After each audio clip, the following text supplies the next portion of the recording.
Este programa llega a ustedes gracias a la Organización de Estados Iberoamericanos para la Educación, la Ciencia y la Cultura.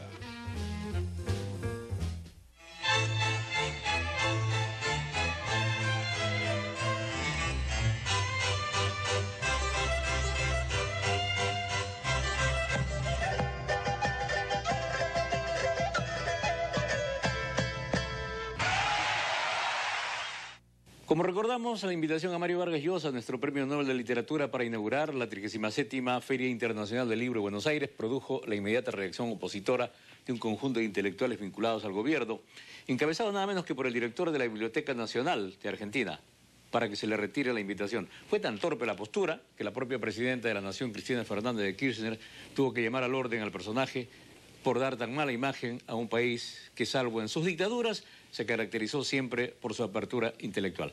Vargas Llosa agradeció el gesto, inauguró la feria, dijo lo que quiso decir y no pasó absolutamente nada.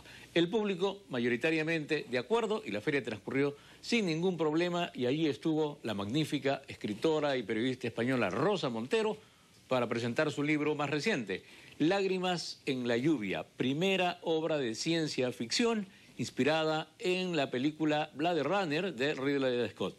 Veámosla. Yo creo que todos los novelistas tenemos la envidia de crear un mundo propio, ¿no? Un mundo que puedas visitar con unos personajes coherentes y además inventar todo el mundo, todo el detalle del mundo. Siempre te sientes un poco un dios cuando haces una novela, pero inventando un mundo, yo me he sentido una diosa increíble, ¿no? Un mundo en el que tienes que decidir hasta cómo se llama la moneda, decidir cuáles todos los detalles, cuál es la organización, cómo se organizan los taxistas de Madrid en el año 2109. Es decir, es que todos los detalles, ¿no? Es alucinante. Me he sentido como una niña jugando con un juguete muy grande, ¿no? Es una cosa maravillosa, ¿no? Entonces pensé en regalarme un mundo y además pensé a ver si podía recuperar como ese placer puro de la escritura y de la lectura, porque siempre se escribe para el lector que llevas dentro, que tenía los 20 años antes de que empezara a publicar, ¿no? Antes de que llegaran los críticos, el deber ser, el querer, las listas de ventas, todo eso, ¿no? Y como siempre me ha gustado mucho la ciencia ficción y me ha gustado la literatura negra, ¿no? Los thrillers y tal, pues pensé en mezclarlos y regalarme este mundo de ciencia ficción futurista de una detective, ¿no? Que entonces enseguida apareció la replicante Bruna Husky, ¿no? Y la verdad es que era un proyecto que ha tenido muchas partes muy emocionantes y muchas partes maravillosas, ¿no? Y luego la sorpresa de ver que, teniendo en cuenta que es una novela de aventuras y que es una novela de detectives y que tiene mucha acción y tal, y que he querido que tuviera también, intentar que tuviera también mucho sentido de humor, la sorpresa de ver cómo vuelven a entrar, como decía antes, todos los temas básicos tuyos, absolutamente todos, ¿no? Es casi como... al ser un mundo es casi como si hubiera recogido todos los temas, ¿no? de toda mi literatura de una manera u otra. Y volveré a hacer alguna novela ahora mismo en este mundo, volveré a visitarlo, pero que quede claro que no es ni una saga, ni una trilogía, mucho menos una tetralogía, nada de esas grandilocuencias. No tengo nada que contar que necesite tan grande el mundo que necesite 27 libros para ello. No, es simplemente un pequeño mundo literario que me he regalado, al cual puedo irme a pasar una temporada, escribir otra novela cuando quiera. Ya tengo pensada, de hecho, una siguiente, y que se podrán leer cada una por sí sola, ¿no? Al margen de las otras. Bueno, quiero dos cosas chiquitas antes de ir a ocupar el tema más grande. Una es, ¿de dónde salió el nombre de Bruna? Sí. Pues Bruna es que el Heralo, ya digo que está muy cercana, ¿no? La verdad es que la relación con esta novela ha sido un juego muy privado, ¿no? Es una novela ciertamente muy íntima. Bruna Husky es un nombre que yo utilicé hace 5 o 6 años. Anduve unos meses por Second Life, por el mundo virtual de Second Life, y entonces el nombre de mi avatar era Bruna Husky. ¿Por qué? Pues muy fácil, porque te daban a elegir un apellido entre 400 o 500 y a mí me gustó Husky porque me gustan los animales y porque me gustaba el perro Husky, porque además me parece sonoro, y luego puse el nombre, y podías escoger el nombre de pila que quisieras, y yo puse Bruna porque siempre me ha gustado, no sé por qué. Tengo una perra que se llama Bruna, que tiene 12 años. Es más, en que también era de ciencia ficción, hay una perra que tiene mucha importancia en la novela que se llama Bruna, o sea que viene de largo a saber por qué. No tengo ni idea porque son esas cosas que salen como los sueños, ¿no? Total, que me llamaba Bruna Husky y además a partir de ahí he utilizado mucho ese nombre como un seudónimo. Por ejemplo, lo he puesto, tengo un email con esa dirección que lo uso muchísimo y lo he puesto en, yo qué sé, en el ASTCM, en Twitter, en miles de sitios, ¿no? O sea que es un seudónimo mío realmente y lo he utilizado mucho.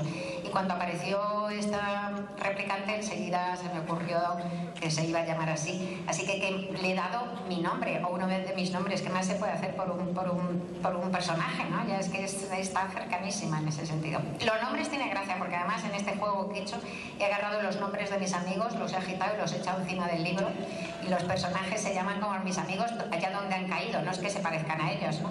Allá donde caigan están, entonces algunos son malísimos, claro, y tal, ¿no? ¿Recibiste quejas? No, se están divertidísimos buscándose y además diciéndose las cosas que se hacen unos a otros los personajes y tal. Pero por ejemplo, tengo una amiga que también es escritora que se llama Nuria Lavari, ¿no? Entonces he utilizado su apellido para dar el nombre a una secta de fanáticos horrorosa, ¿no? Los dos laváricos. Quiero decir que ese Lavari que funda la secta es el único argentino de la novela. Sí, efectivamente. Además me lo pregunto, me dijo, ¿por qué es argentino? En una entrevista que me hice y tal. Y la verdad es que, no sé, y me paré a pensarlo y yo digo, ¿y por qué ser argentino? Y es verdad, porque fluyen las cosas, ¿no? Fluyen y exactamente igual que los sueños nocturnos que se impregnan de realidad, ¿sabéis? De la realidad del día y tal. Yo digo, ¿por qué? Y de repente, en el momento en que ella me contó, dije, pues fíjate, ¿sabes qué te digo? Que hace muchos años, porque se supone que este tipo que funda la secta, pues que además escribe una serie de novelas de ciencia ficción y se convierte en un gurú y tal y cual, ¿no? Y tal. De ciencia ficción, pero que además están postulando en realidad una realidad, una secta y tal. Entonces, pues fíjate que te digo que un novio que tuve yo en los años 70, ¿no? Que era uruguayo, pues me acuerdo que trajo unos libros de un argentino que era una especie de gurú, que hacía unos libros como de ciencia ficción, que era como de una secta. Y yo digo, así que seguro que es esa. Y no me acordaba del nombre, y luego en Facebook me ha escrito una lectora argentina y me ha dicho que debía ser Silo, y creo que sí que era Silo. Sí. ¡Wow!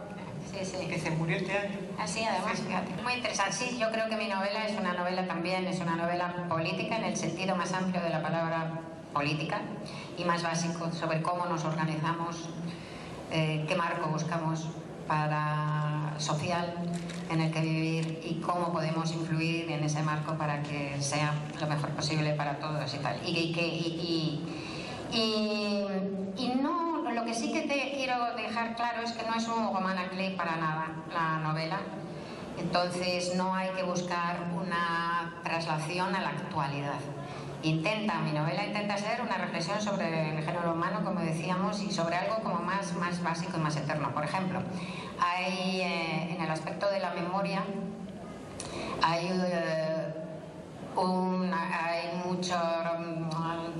un tema muy importante, como ya hemos dicho, es el de la memoria personal, de cómo se inventa, pero otro tema muy importante en la novela es el de la memoria colectiva, porque hay en esa especie de conspiración y tal, hay un intento de ir cambiando los anales de la historia y alterándolos y fingiéndolos, ¿no?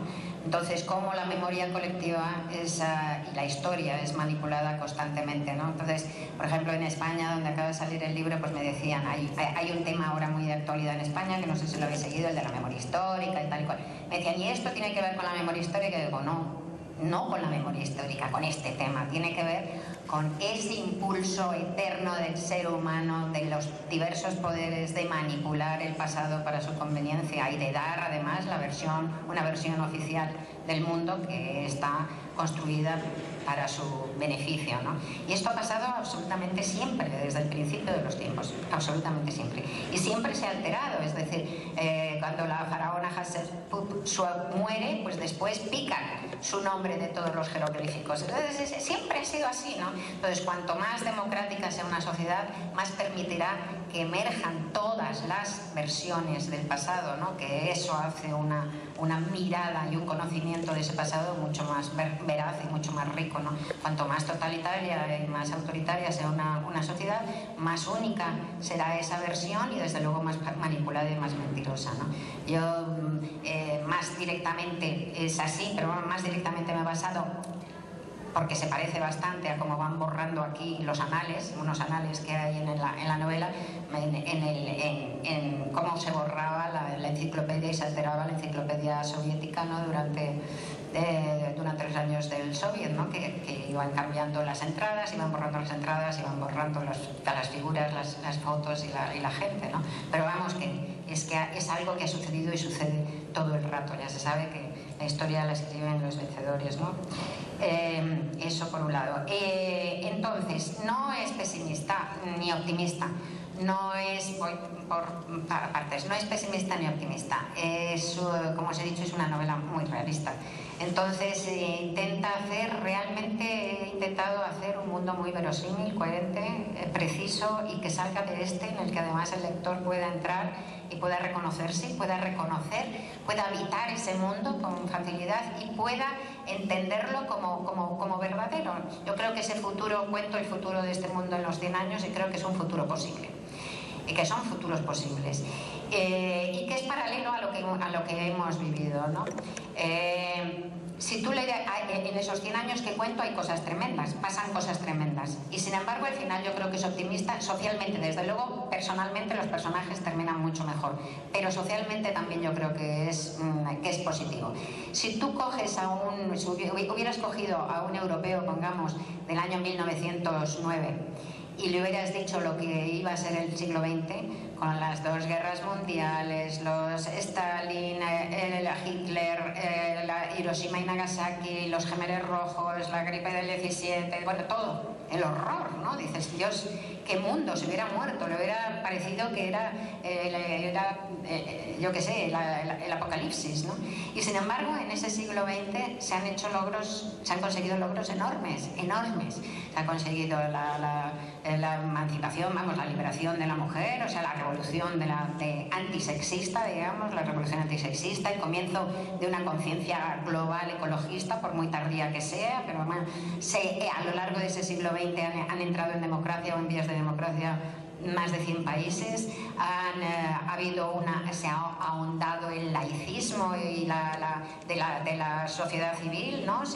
En Occidente han empezado a crearse las supranacionalidades, ¿no? Como pues la UE, la ONU, todo esto, que es una manera, a mí me parece un camino de progreso, es una manera de superar esos nacionalismos que tanta sangre y tantos muertos han creado, ¿no? A lo largo de la historia.